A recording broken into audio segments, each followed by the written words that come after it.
여러분, 한국어랑 일본어 참 가깝고도 먼 사이죠? 그런데 이 두 언어 사이에 무려 수천 년 동안이나 숨겨져 있던 비밀의 연결고리가 있다면 어떠실 것 같아요?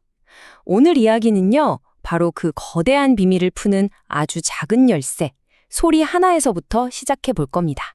자, 제가 수수께끼를 하나 내볼게요. 한국 땅에서 이제 막 피어나는 작은 새싹, 그리고 일본에서 이루어지는 생명의 탄생, 마지막으로 모든 걸 품고 있는 거대한 바다. 전혀 상관없어 보이는 이 세 가지가 사실은 단 하나의 고대 소리로 연결된다면 믿어지시나요? 오늘 바로 그 소리의 발자취를 한번 따라가 보겠습니다. 네, 그 비밀의 한가운데에는 바로 고대 한국어의 한 소리, 음이 있습니다.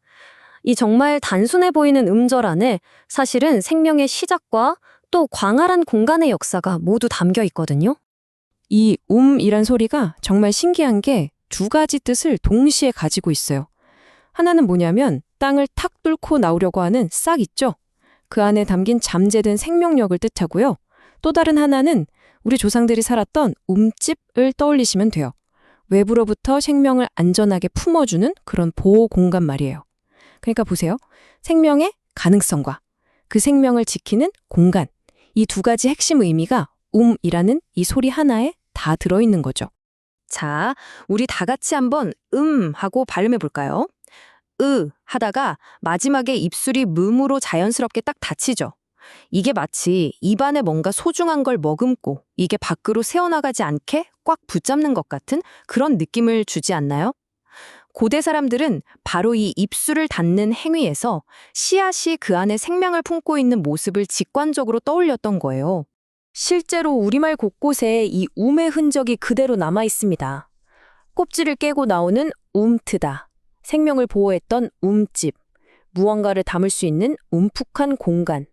그리고 전파하기 전에 에너지를 모으는 것처럼 움출이다. 이 모든 단어들이 전부 내부에 생명이나 에너지를 품었다가 밖으로 나아간다는 하나의 핵심 이미지를 공유하고 있는 거죠. 그렇다면 이 강력한 생명의 씨앗, 음이 바다를 건너 일본에서는 과연 어떤 모습으로 피어났을까요? 이제부터 그 놀라운 변신의 여정을 한번 따라가 보겠습니다. 자, 그럼 이 소리가 어떻게 바다를 건너갔을까? 여기에 아주 흥미로운 법칙이 하나 있습니다. 보통 말이 다른 나라로 건너갈 때요, 아에요 같은 모음은 현지 스타일에 맞게 조금씩 바뀌는데 신기하게도 핵심적인 자음들은 끈질기게 살아남는다는 거예요. 여기 보세요. 음의 이응이랑 미음, 자음, 이게 일본어로 나타라는 뜻의 우무에 그대로 살아남았죠. 또 다른 예로 나오다의 나가 되다라는 뜻의 나루에서 니은 자음으로 살아남은 것처럼요. 정말 신기하죠? 물론 언어학자들은 이 변화의 정확한 경로가 뭐였는지 지금도 계속 탐구하고 있습니다. 예를 들면 한국어의 오 발음이 일본어로 넘어가면서 왜 우로 바뀌었는지, 아니면 특정 자음이 동사 끝에서 어떻게 변하는지 같은 것들이죠. 이런 깊이 있는 논의 덕분에 우리는 이 고대 소리의 여정을 훨씬 더 정교하게 그려볼 수 있게 되는 거고요. 다시 미음 소리의 상징성으로 돌아와 볼게요. 입술을 꽉 닫아서 생명의 에너지를 응축했다가 마침내 터트리면서 우무하고 소리를 내보내는 행위. 이게 바로 아이를 낳는 탄생의 과정을 소리로 완벽하게 흉내낸 겁니다. 말 그대로 소리가 곧 행위가 되는 그런 순간인 거죠. 그런데요, 음의 여정은 여기서 끝나지 않습니다. 생명의 탄생을 넘어서 음이 가지고 있던 또 다른 핵심 의미, 바로 공간이라는 개념이 훨씬 더 거대한 상상력으로 뻗어나가기 시작하거든요. 정말 놀랍게도 일본어에서 이 이라는 같은 뿌리가 두 갈래로 뻗어나갑니다. 하나는 개별 생명이 태어나는 사건을 의미하는 우무, 그리고 다른 하나는 모든 생명의 근원이자 거대한 자궁으로 여겨졌던 공간, 바로 바다, 우미입니다. 하나의 소리가 사건과 공간, 이 두 가지 거대한 개념으로 발전한 거예요.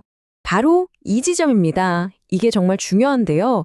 우리 조상들의 작고 아늑한 보호 공간이었던 움집의 개념이 일본으로 건너가서 모든 생명을 품는 가장 거대한 보호 공간, 즉 바다, 우미로 폭발적으로 확장된 겁니다.